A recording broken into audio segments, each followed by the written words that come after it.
नमस्कार दोस्तों, कौटिल्य बलरामपुर के यूट्यूब चैनल पर आप सभी का स्वागत है। आज हम लोग क्लास 8th की हिस्ट्री की एनसीईआरटी स्टार्ट कर रहे हैं। इससे पहले क्लास 6 और क्लास 7 की हिस्ट्री की एनसीईआरटी को पूरा डिस्कस किया जा चुका है। अगर आपने वो वीडियो नहीं देखे हैं तो कमेंट बॉक्स में आपको लिंक मिल जाएगी। देखिए, पहला चैप्टर क्या है? प्रारंभिक कथन, कैसे, कब और कहाँ। ध्यान दें, अगर आपको याद हो तो क्लास 6 का भी चैप्टर नंबर 1 यही था, कैसे, कब और कहाँ। लेकिन अब एक नए परिप्रेक्ष्य में समझने की कोशिश करते हैं। तारीखें क्यों महत्वपूर्ण होती हैं, कितनी महत्वपूर्ण होती हैं? एक वक्त था जब इतिहासकार तारीखों के जादू में ही खोए रहते थे। कब किस राजा की ताजपोशी हुई, कब कौन सा युद्ध हुआ, इन्हीं तारीखों पर गर्मा गर्म बहसें चलती थी। आम समझ के हिसाब से इतिहास को तारीखों का पर्याय माना जाता है कि इतिहास माने क्या? तारीख। आपने भी लोगों को यह कहते हुए सुना होगा, इतिहास तो बहुत उबाऊ है भाई, बस तारीखें रटते चले जाओ। क्या इतिहास के बारे में ये धारणा सही है? क्योंकि आमतौर पर देखें, हिस्ट्री के स्टूडेंट ये कहते हैं कि तारीख कैसे याद करें, इतना युद्ध हुआ है, इतना सारी चीज़ें, तारीख कैसे याद करें। तो क्या सच में इतिहास को लेके ये धारणा सही है कि इतिहास केवल तारीख का ही पुलिंदा मात्र है? इसमें कोई शक नहीं कि इतिहास अलग अलग समय पर आने वाले बदलावों के बारे में ही होता है। इसका संबंध इस बात से है कि अतीत में किस तरह की चीज़ें थीं, उनमें क्या बदलाव आए हैं।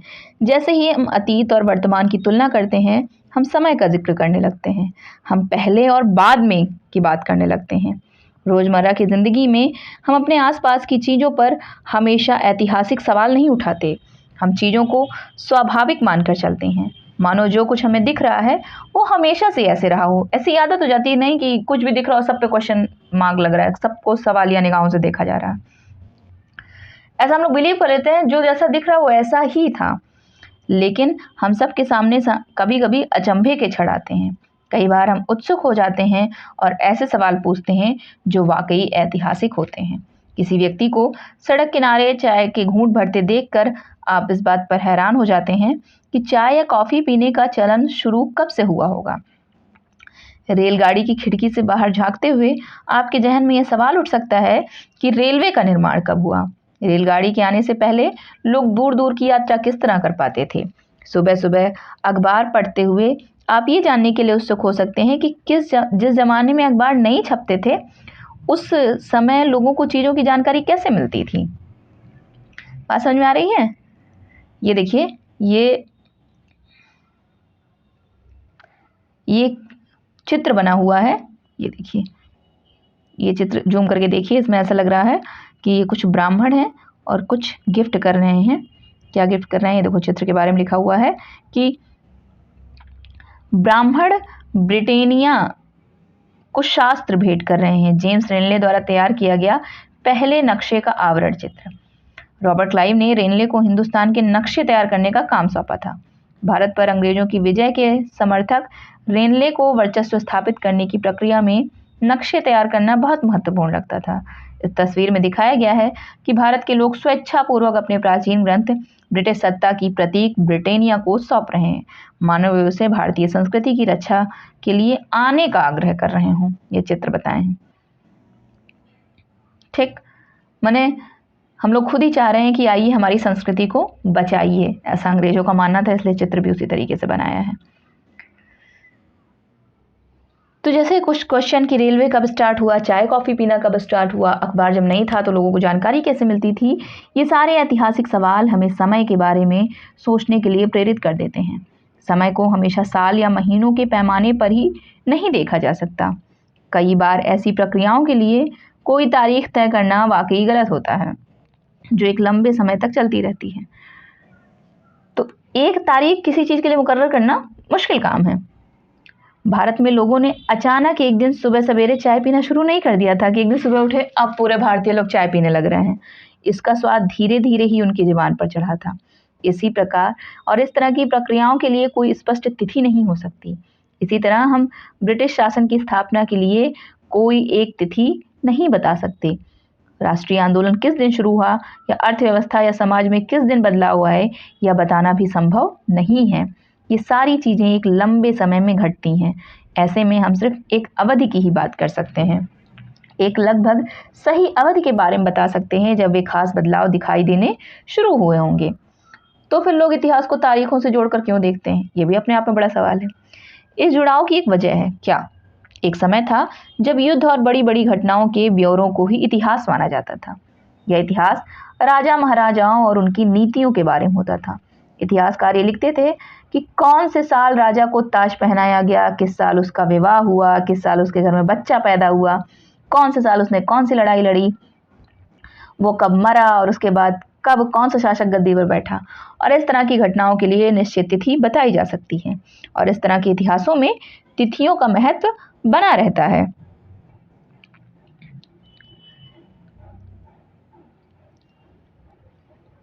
जैसे कि पिछले 2 साल की इतिहास की किताबों में आपने देखा, यानी 6 और 7th में, इसमें देखा कि अब इतिहासकार बहुत सारे दूसरे मुद्दों और दूसरे सवालों के बारे में भी लिखने लगे हैं।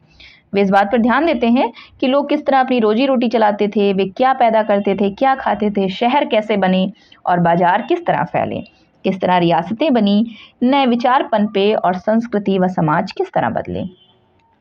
अब ऐसे में इम्पोर्टेंट ये है कि कौन सी तारीख को इम्पोर्टेंट माना जाए। ये देखिए, ये किस चीज़ का एडवर्टीजमेंट है?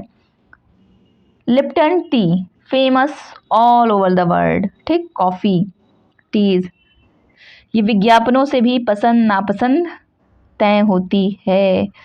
ये देखिए, पुराने विज्ञापनों से हमें यह समझने में मदद मिलती है कि नए उत्पादों के लिए बाजार किस तरह तैयार हुआ और किस तरह नई रुचियां चलन में आईं। 1922 में लिप्टन चाय के लिए तैयार किया गया यह विज्ञापन इस बात की ओर संकेत करता है कि दुनिया भर के शाही लोग यही चाय पीते हैं। इस तस्वीर में पीछे की तरफ एक भारतीय महल दिखाई दे रहा है, जबकि अगले हिस्से में ब्रिटेन की रानी विक्टोरिया का तीसरा बेटा राजकुमार आर्थर घोड़े पर बैठा हुआ है। राजकुमार आर्थर को ड्यूक ऑफ कनाट की पदवी दी गई थी। ये देखिए, पीछे उनका महल है, आगे उनका बेटा बैठा हुआ है। ये इससे पता चलता है शाही महाराज लोग क्या लिप्टन टी से पीते थे। तो आइए देखते हैं कौन सी तारीखें इंपॉर्टेंट हो सकती हैं। चलो भाई, कुछ तारीखों को महत्वपूर्ण मानने का पैमाना क्या होता है? हम जो तारीखें चुनते हैं, जिन तारीखों के इर्द गिर्द हम अतीत की कहानी बुनते हैं, वे अपने आप में महत्वपूर्ण नहीं होती। वे इसलिए महत्वपूर्ण हो जाती हैं क्योंकि हम कुछ खास घटनाओं को महत्वपूर्ण मानकर चलने लगते हैं। अगर अध्ययन का विषय बदल जाता है, अगर हम नए मुद्दों पर ध्यान देने लगते हैं, तो महत्वपूर्ण तारीखें भी बदल जाती हैं। ठीक, ऐसा नहीं कि वो अपने आप में महत्वपूर्ण है, महत्वपूर्ण हम मानने लगते हैं। एक उदाहरण पर विचार करना है। चलिए भाई, करते हैं। भारत में ब्रिटिश इतिहासकारों ने जो इतिहास लिखे, उनमें हर एक गवर्नर जनरल का शासनकाल महत्वपूर्ण है। ये इतिहास प्रथम गवर्नर जनरल वॉरेन हेस्टिंग्स के शासन से शुरू होते थे और आखिरी वॉयसराय लॉर्ड माउंटबेटन के साथ खत्म होते थे। अलग अलग अध्यायों में हम दूसरे गवर्नर जनरलों हेस्टिंग्स, वेलेस्ली, बेंटिक, डलहौजी और Canning, Lawrence, Lytton, Ripon, Curzon, Hardinge, Irwin के बारे में पढ़ते हैं। इस इतिहास में गवर्नर जनरलों और वायसरायों का कभी ना खत्म होने वाला सिलसिला ही छाया रहता है। इतिहास की इन किताबों में सारी तारीखों का महत्व इन अधिकारियों, उनकी गतिविधियों, नीतियों, उपलब्धियों के आधार पर ही तय होता था। ये ऐसे था मानो इन लोगों के जीवन के बाहर कोई ऐसी चीज नहीं थी जिसे जानना महत्वपूर्ण हो। सारा इंपॉर्टेंस इन लोगों का था। इन लोगों के जीवन का क्रम ब्रिटिश भारत के इतिहास में अलग अलग अध्यायों का विषय बन जाता था। क्या हम इसी दौर के इतिहास को अलग ढंग से नहीं लिख सकते? गवर्नर जनरलों के इसी इतिहास के चौखटे में हम भारतीय समाज के विभिन्न समूहों और वर्गों की गतिविधियों पर किस तरह ध्यान दे सकते हैं? जब हम इतिहास या कोई कहानी लिखते हैं तो उसे टुकड़ों या अध्यायों में बांट देते हैं। हम ऐसा क्यों करते हैं? ऐसा इसलिए किया जाता है ताकि हर अध्याय में कुछ सामंजस्य रहे।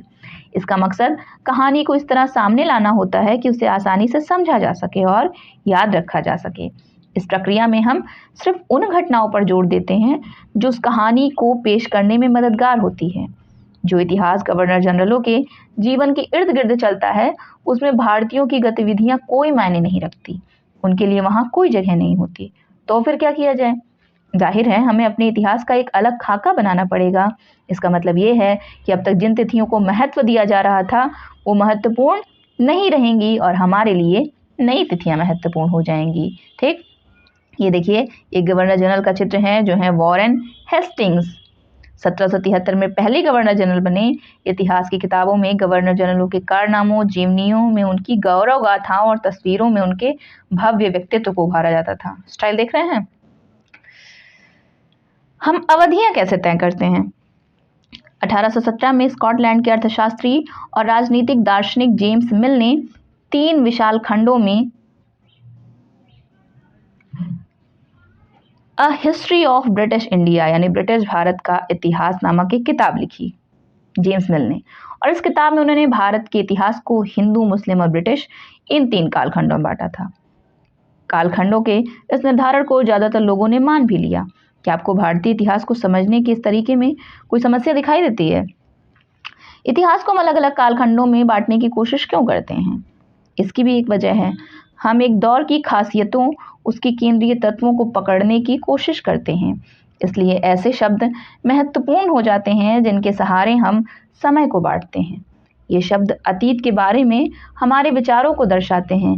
वे हमें बताते हैं कि एक अवधि से दूसरी अवधि के बीच आए बदलावों का क्या महत्व होता है। मिल को लगता था कि सारे एशियाई समाज सभ्यता के मामले में यूरोप से पीछे हैं। इतिहास की उनकी समझदारी ये थी कि भारत में अंग्रेजों के आने से पहले यहाँ हिंदू और मुसलमान तानाशाहों का ही राज चलता था। यहाँ चारों ओर केवल धार्मिक बैर, जातिगत बंधनों और अंधविश्वासों का ही बोलबाला था। ये जेम्स मिल मानते हैं।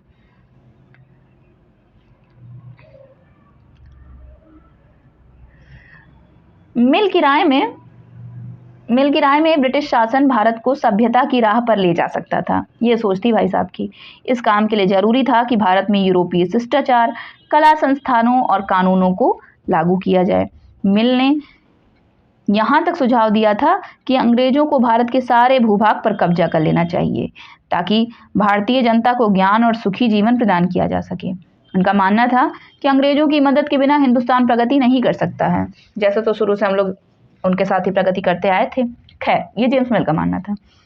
इतिहास की इस धारणा में अंग्रेजी शासन प्रगति और सभ्यता का प्रतीक था। अंग्रेजी शासन से पहले सारा अंधकार का दौर था। क्या इस तरह की धारणा को स्वीकार किया जा सकता है? बिल्कुल नहीं। क्या इतिहास के किसी दौर को हिंदू या मुसलमान दौर कहा जा सकता है? क्या इन सारे दौरों में कई तरह के धर्म एक साथ नहीं चलते थे?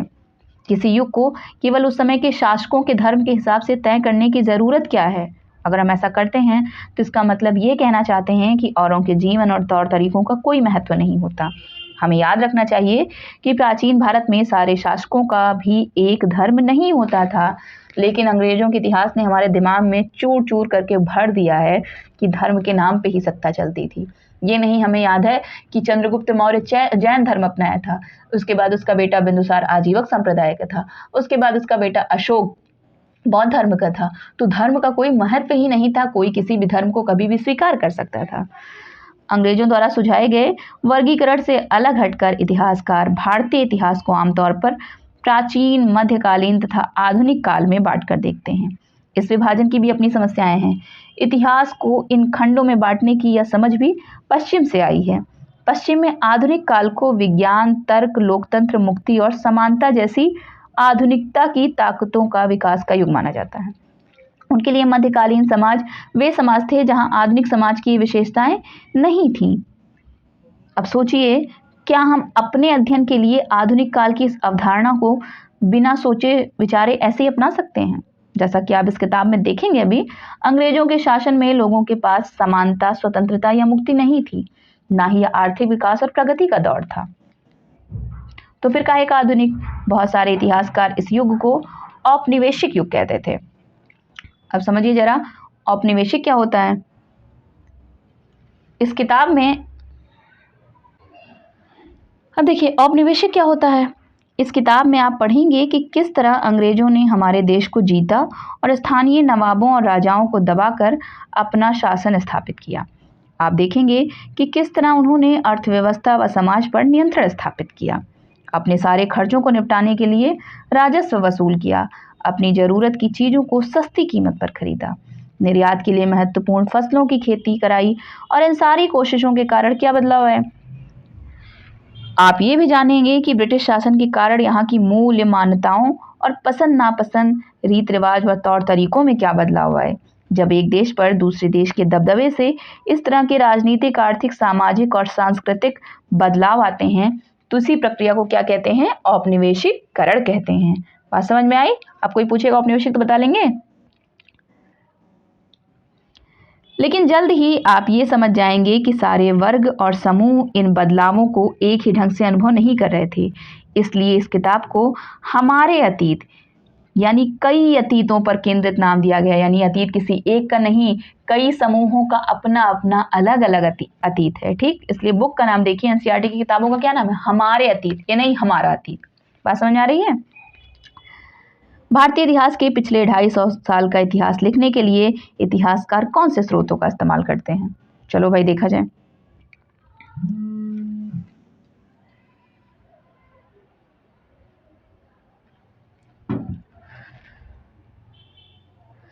अंग्रेजी शासन द्वारा तैयार किए गए सरकारी रिकॉर्ड इतिहासकारों का एक महत्वपूर्ण साधन होते हैं।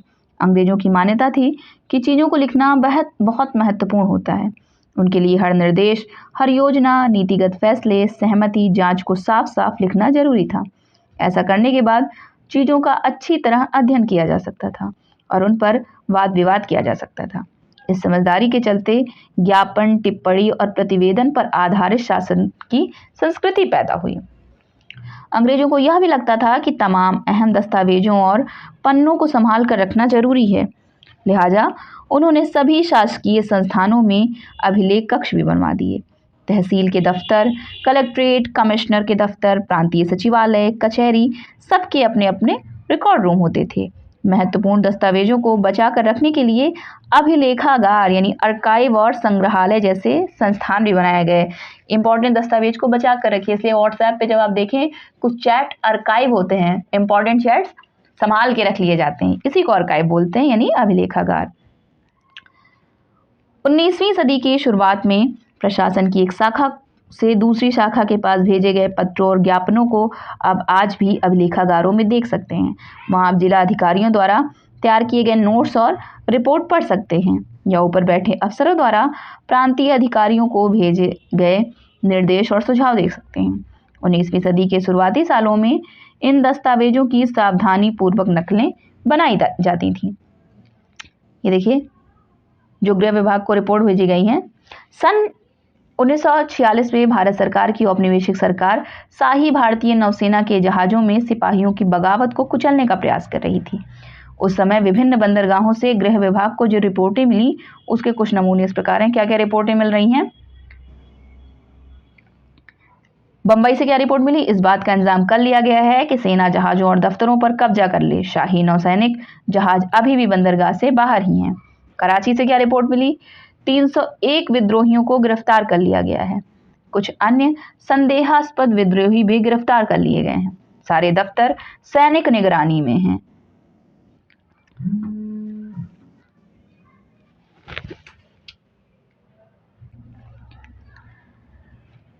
विशाखापट्टनम से क्या रिपोर्ट आई? स्थिति पूरी तरह नियंत्रण में है और कहीं हिंसा नहीं हुई है। जहाजों और प्रतिष्ठानों पर सैनिक गार्ड तैनात कर दिए गए हैं। किसी परेशानी की उम्मीद नहीं है सिवाय इसके कि संभव है कुछ सिपाही काम पर ना आए।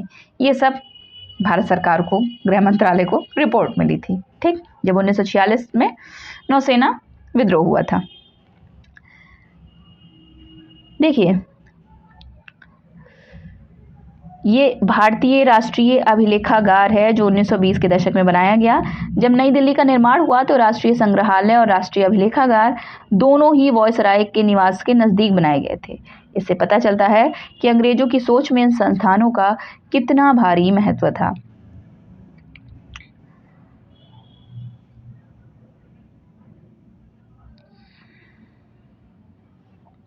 अब देखिए जो लिखा हुआ है कि 19वीं सदी के शुरुआती सालों में इन दस्तावेजों की सावधानी पूर्वक नकलें बनती थी और उन्हें खुशनवीसी के माहिर लिखते थे। खुशनवीसी या सुलेख नवीस ऐसे लोग होते हैं जो बहुत सुंदर ढंग से चीज़ें लिखते हैं। 19वीं सदी के मध्य तक छपाई तकनीक भी फैलने लगी थी। इस तकनीक के सहारे अब प्रत्येक सरकारी विभाग की कार्यवाहियों के दस्तावेज की कई प्रतियां बनाई जाने लगी थी। सर्वेक्षण का महत्व कैसे बढ़ा धीरे धीरे?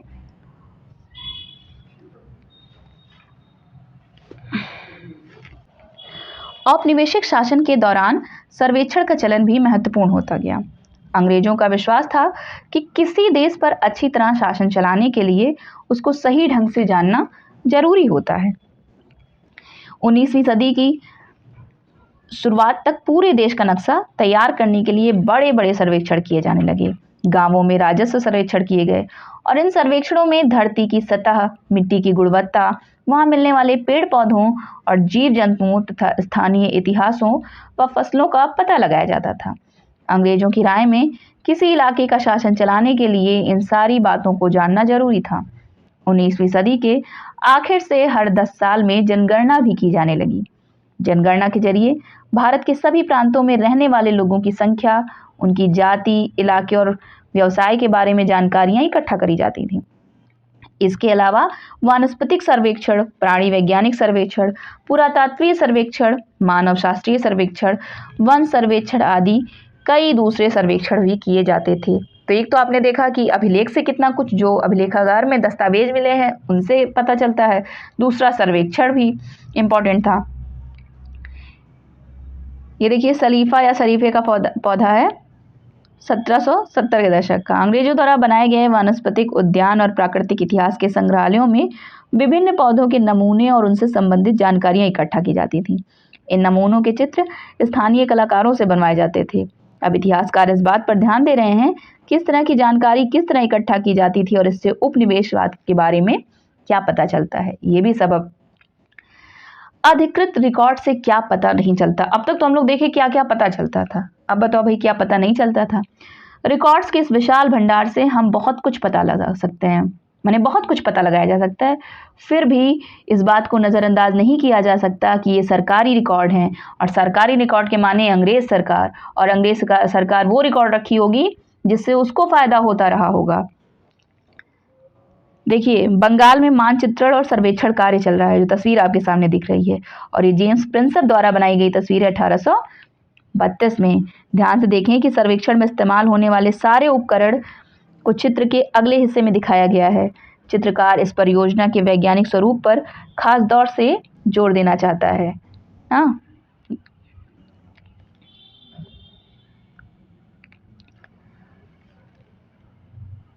और अगला स्रोत ये देखिए, ये विद्रोही है 1857 के। दरअसल तस्वीरों को भी बहुत ध्यान से देखना चाहिए, उनसे हमें चित्रकार की सोच पता चलती है। 1857 के विद्रोह के बाद अंग्रेजों द्वारा तैयार की गई सचित्र पुस्तकों में यह तस्वीर कई जगह दिखाई देती है। इस तस्वीर के नीचे लिखा होता है, बागी सिपाही लूट खसोट में लगे हुए हैं। अंग्रेजों की नज़र में विद्रोही जनता लालची, दुष्ट और बेरहम थी। इस विद्रोह के बारे में हम लोग चैप्टर नंबर 5 में पढ़ेंगे, ठीक है।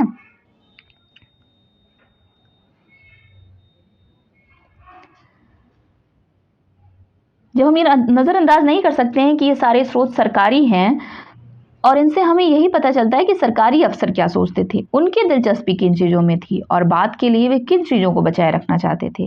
इन रिकॉर्ड से हमें ये समझने में हमेशा मदद नहीं मिलती कि देश के दूसरे लोग क्या महसूस करते थे और उनकी कार्रवाइयों की क्या वजह थी।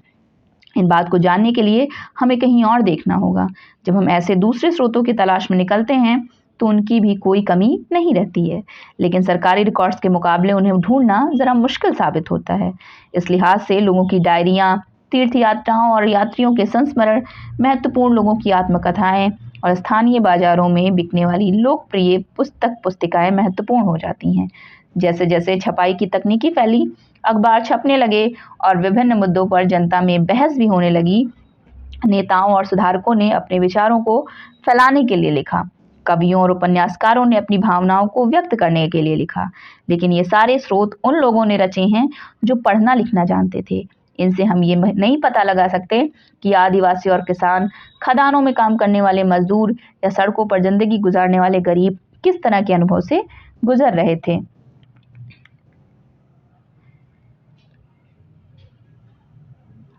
और अखबार से देश के विभिन्न विभागों में चल रहे आंदोलनों का पता चलता है। यहाँ 1946 में हुई पुलिस की एक हड़ताल की खबर दी गई है। दिल्ली में 2000 से ज़्यादा पुलिस वालों ने बृहस्पतिवार सवेरे अपने कम वेतन और पुलिस लाइन्स बावर्ची खाने से आने वाले घटिया भोजन के खिलाफ खाने से इनकार कर दिया। और जैसे जैसे ये खबर दूसरे पुलिस थानों तक पहुंची, वहां भी पुलिस वालों ने खाने से इनकार कर दिया। एक हड़ताली का कहना था, पुलिस लाइन्स की रसोई से हमारे लिए जो खाना आता है वह कोई इंसान नहीं खा सकता। हमें जो चपाती और दाल खानी पड़ती है उसे जानवर तक नहीं खा सकते। ये हिंदुस्तान टाइम्स में 22 मार्च 1946 को एक अखबार में हिंदुस्तान टाइम्स में छपा था। तो कुल मिला के ये सारे स्रोतों से हम नहीं समझ सकते कि आम लोग क्या सोचते थे। अगर हम थोड़ी और कोशिश करें तो हम इस बारे में भी जान सकते हैं। जैसे जैसे आप इस किताब में आगे बढ़ेंगे आपको ये बात समझ में आने लगेगी। ठीक है, तो ये चैप्टर यही होता है ख़त्म। और बताएं कि जेम्स मिल ने भारतीय इतिहास को जिस तरह कालखंडों में बांटा उसमें क्या समस्या है। अंग्रेजों ने सरकारी दस्तावेजों को किस तरह सुरक्षित रखा। इतिहासकार पुराने अखबार से जानकारी जुटाते हैं, वह पुलिस की रिपोर्टों में उपलब्ध जानकारी से किस तरह अलग होती है। ठीक, तो ये चैप्टर इतना यहीं समाप्त। आगे अब हम लोग नेक्स्ट चैप्टर डिस्कस करेंगे। ऐसे ही वीडियो के लिए बने रहे हमारे साथ। बहुत बहुत धन्यवाद।